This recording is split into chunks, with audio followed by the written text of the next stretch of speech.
बंधुगण भगवान गणेश विसर्जन बेले घटीगला अघटन पोखरी रे बुड़ीगले दुई भाई।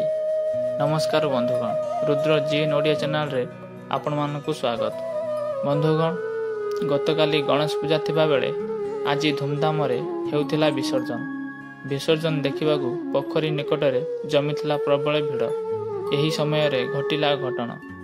विसर्जन देखिबाकू जाइथिबा दुई संपर्कीय भाई पोखरी रे बुड़ी गले। एपर एक दुखद घटना आज सकाଳେ बालेश्वर जिला खंतापड़ा थाना कोलिया गाँव में घटी। यही अघटन बड़ भाईर मृत्यु होता बेले सान भाईर अवस्था गुरुतर रही। मृतक हेले अरुण राउत बड़ पुओ 11 वर्षीय प्रत्युष रंजन राउत। से 6ठ श्रेणी पाठ पढ़ुले। तांको दादा पुओ भाई 8 वर्षीय सत्यजित राउत गुरुतर थिबा जणा पड़ी। गतकाली कोली गाँव में बड़ धूमधाम रे बाबा गणेश को पूजा अर्चना चलता बेले आज होता विसर्जन। प्रशासन करी ग्रामर किछि युवक गणेश मूर्ति को गाँव में पोखरी कूल को नहीं विसर्जन देखा प्रबल भिड़ जमीला।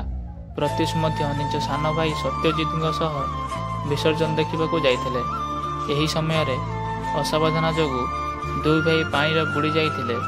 यह देखि तुरंत पाखर लोके उभय को उद्धार करी मेडिकल को नहीं सेठारे डाक्तर प्रत्युष को मृत घोषणा करते। सत्यजित की अवस्था गुरुतर थिबारु परिवार लोके बालेश्वर मेडिकल रे भर्ती करते।